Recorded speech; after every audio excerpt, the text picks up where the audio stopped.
Hi everyone, it's Andy Glenn here from Sharks TV. Thank you so much for joining us on our YouTube channel. I'm joined by Telford Tigers man of the match, Scott McKenzie. Scott, nice to be back in Scotland. I was belting out the national anthem like nobody's business. I love coming home. It's an opportunity for my family to come see a game, and I just give my mum a big squeeze. Like it's a really good opportunity for me to come back, and I love Scotland. I'm proud to be Scottish, so to come back and get the 2 points is even more better. I mean, it was a strange first period. Sharks got off to a bit of a flyer, and from a Sharks perspective, I'm commentating. I'm thinking this is okay. We're doing okay. Telford, second period, third period, just put the foot to the floor, didn't you? Yeah, I think a bit of bus legs. We got a young goalie in net that was his first career start. And it was tough. It was tough for him to kind of feel the puck, and the first 2 shots went past him, and the third one he probably wants back, but it happens. But I thought from there on in, he was absolutely solid, and we're really, really proud of how he played for us. And I feel like the boys wanted to do it for him, to be honest. And this game didn't have huge meaning for us. We're in the playoffs, but we're obviously fighting for positions, and doing it for Matty was, it was special. I have to say I agree with you. I thought my Blue had a really good second and third period, but I thought the Tigers in general, some comments on social media already saying it's probably the best you've played all season. Yeah, I'd agree with that. I think maybe playing with a bit of freedom, a bit more relaxed, when the pressure's off, we tend to play our best hockey. But we've been trying to prepare for playoffs for the last 2 or 3 weeks, and practice has been a bit more intense. Guys are turning up ready to play. Obviously not a great first period, but yeah, I think our second and third was probably the best we've played all season, and we really put Solway to the sword. 100%, and hat-trick for yourself in front of mum and dad. Pretty special, wasn't it? It feels good, obviously, but my teammates make life easy for me, and Archie's give me a really good pass for the second one, Finn for the first one, just squeezed through Hepburn, and then the third one Vlad just puts on a plate for an empty net, so I didn't have to do a whole lot. But chuffed with the 2 points, and Jesse Sutton had a hat-trick as well. I thought he had a great game.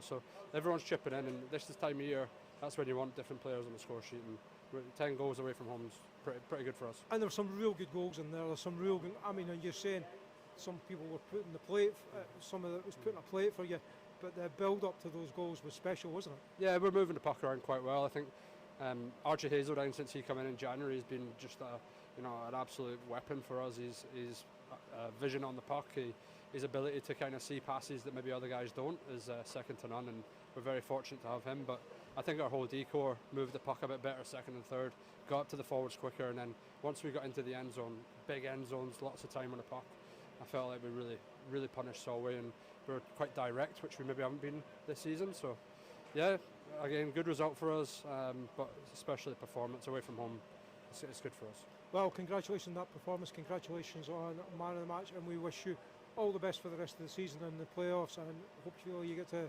Coventry and do the fantastic fans who you maybe want to say a word to. We have 4 hours up here in the car and the bus. Yeah, there's a good few here, wasn't there? Absolutely, and it's been that way every time we've come to Solway. They've made the effort to come here, and we left at 11 o'clock. It took us 5 hours to get here, so for those guys to give their time up, come see us, get home at 1, 2 in the morning is phenomenal, and we're very grateful. I just want to say as well, I've been really impressed with Solway Sharks this season, what they've done. I think they're a fantastic organisation, and I think as far as opposition goes, they're only going to get better and better. Thank you so much for saying that as well, Scott.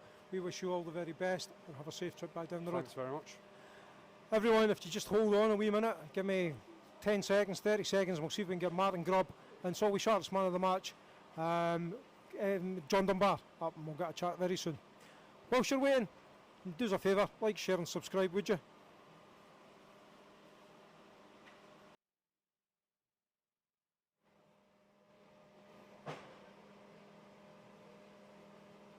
Hi everyone, Andy Glenn here from Sharks TV, welcoming Solway Sharks head coach Martin Grubb. Martin, that was a tough one, eh? I'm absolutely disgusted. Absolutely disgusting. Thought put us in a great position, 3-0, and then everybody thought that was the game over after 6 minutes, maybe 8 minutes. And all year I've stood here. Jamie and I have kind of taken the hit for it. And ultimately, we're still the coaches of this team, and we've got to take a hit for it, and we'll always front it. But these players have got to take some responsibility, because I asked them one question before the game, and it's how bad do you want to make the playoffs? And if that's their answer, we're in trouble. not good enough. Not good enough. We've showed loyalty. You've made some individual mistakes. We've made our goalie look really bad. And then even when we stuck Logan in, he made some really good saves in the 3 or 4 minutes. But like for me, everything you do then, even for pride at that stage, is make sure he doesn't concede on his National League debut.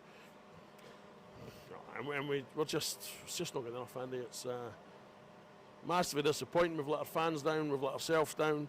Take nothing away from Telford. Actually, I thought after the first period they played really well, but we gave them so many chances, and if that's the answer to the question of how bad you want to be in the playoffs, it's not a very good answer. I mean, it was tough. 53 shots that we conceded on our goalie tonight.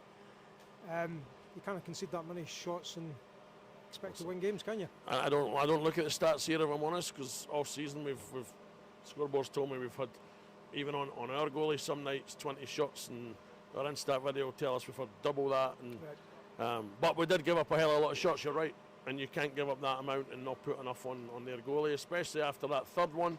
He was obviously, he's not played a lot of hockey. He looked a bit shaky. But we went to sleep. We just thought that, it's 3-0, that this is going to be easy. And Telford are a playoff team, and that's shown. And right now we're not a playoff team, and that's shown. And it's bitterly disappointing. Like from back to front, top to bottom, collectively it's a we all have to take responsibility. But that is not Solway Sharks hockey, and that cannot be tolerated. I mean, you talk about Telford's goalie, Matty Bloor, that was his first start at this level as well. And you could see he was a bit nervous. Spoke to Scott McKenzie, he said, a bit of bus legs and all the rest of it. Came back into it, and they rallied round their keeper to do what they could. He also said they played with no fear, they had freedom to play because they'd already qualified. The game meant nothing. But they really turned it on in the second and third period, didn't they? Yeah, I mean, I think that's the thing, right? They had pride first and foremost. They did not want their goalie to get let up. Then in that second, third, they did come with freedom. They played with some creativity. You can tell they played with no pressure. We buckled under the pressure. But if we're honest, I think 3 of the goals are breakaways. One of them was a short-handed breakaway. Like, why? You get, like, as a fan, as a paying fan, you say why. As a coach, Jamie and I look at each other and kind of go, like, why is this happening? We've not done it all year, and we choose tonight to do it. It's massively disappointing. What I will say, still in our own hands. We still have to go tomorrow and win in regulation, and we've just had that just a very minimal chat, because there's no point in dragging things out here, but it's still in our hands, and we still have to go and do our job. And ultimately, you and I can talk till the cows come home. Jamie and I can put whatever plan together. As soon as they cross the white line, the players have got to do it. And if this club means anything to them, we cannot go out without kicking and screaming, without a massive fight. And we just got to hope we bounce back tomorrow. Well, and I'm trying to be on the positive side here. The Bees got beat with a 6 goal, same thing as us. If we get beat tomorrow, that's it. We cannot make the playoffs.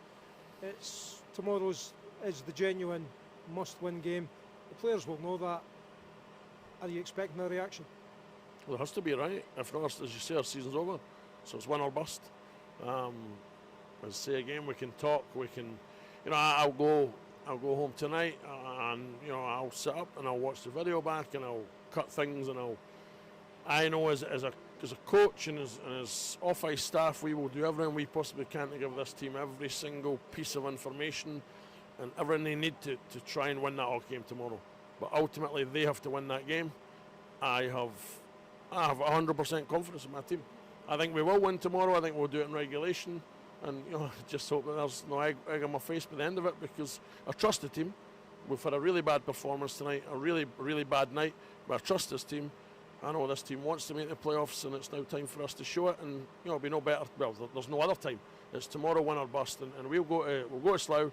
We'll put on a performance. It might be our ugliest performance of the season, but we're going to come out there with 2 points, and we're going to try and keep this fight alive. Well, you believe in your team, and a whole lot of the Sharks fans stayed behind at the end to show their appreciation. It was great that they gave Logan a nice chant and all the rest of it as well. And you better believe every Sharks fan is going to be behind you and the team tomorrow. Thank you so much for speaking after a defeat. Appreciate it, Martin. Appreciate it, Andy. Thank you. Everyone, just hold on there. We'll see if we can get man of the match John Dunbar up very soon. But this is Andy Glenn saying, just remember to like, share and subscribe. Here, I'm going to put this down.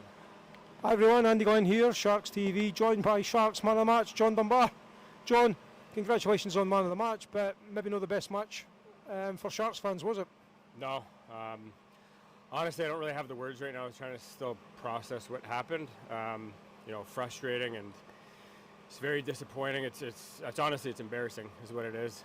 In such an important game to, I don't know, just the way things went for us.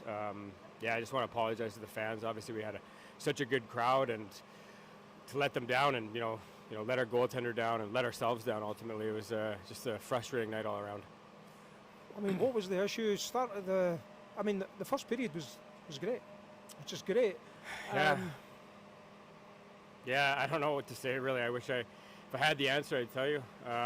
It's just, I really don't know, Andy. It's, you know, like you say, we came off to such a good start, so strong, and everything looked good. You know, we let our foot off the gas. You know, give Telford credit; they came out strong in the second period, but there's no excuses. You just can't let that happen. I don't know. Maybe the moment got to us. I'm really not sure. It was definitely disappointing. I interviewed Scott McKenzie, and he has said he felt like they had the freedom to play because it was a nothing game for them. They had the freedom to play. Yeah. Matty Bloor playing his first start for them. They were looking to do stuff for him. He said a bit of bus legs, but it's what you've got to be, isn't it? You've got to be just ruthless. And yeah. They never gave up. 3 goals behind, did they? No. It's we said it before the game too. You know, we went through the preparations. You said, you know, obviously it's a dangerous team to play when they don't really have much to play for anymore. They've already solidified a playoff spot. Like you say, they got their second string in. Bus legs, a million excuses for why they don't need to win. It kind of puts that in the back of your mind where, you know, sometimes those are dangerous teams to play against. But I mean, the way things started, it definitely wasn't the case. We came out, you know, firing on all cylinders, and yeah, I don't know, it slipped away from us in a hurry. In some ways, and I'm trying to be positive here, in some ways it doesn't impact on us that much. We have to go to the Bees tomorrow and win, and we take the head-to-head on them. The cold facts of the matter is if we get beat tomorrow, we cannot possibly qualify for the playoffs in any shape or form. Yeah, no, exactly. Our fate's in our hands. It's just frustrating because it would have been such a ideal result for us to have, and but yeah, like you said, it's, you know, crazy enough. We're still, you know, it's still in our hands for what we do for the rest here. We just, you know, obviously we've put ourselves in a tough spot now where we got to win out basically. So it's kind of as hard as it's going to be. You got to forget about this one and just, you know, put everything towards a big result tomorrow. You'll learn a lot about your teammates, the whole team, and how they bounce back tomorrow, I guess. Yeah, absolutely. It's going to be a big, you know, defining moment for the character in that dressing room. It's not easy. It's not an easy feat to have a result like that and then come back, you know, just 24 hours later. So, yeah, like you say, it's gonna really show what we have for sure. Well, we wish you all the best. Every Sharks fan will be watching on stream or travelling down to watch you. We wish you all the best as always, and thank you so much for speaking to us after this game. Thanks, Andy. I appreciate it. No worries. Thanks everyone for joining us on our YouTube channel tonight, and thanks if you bought the stream. This is Andy Glenn saying cheerio.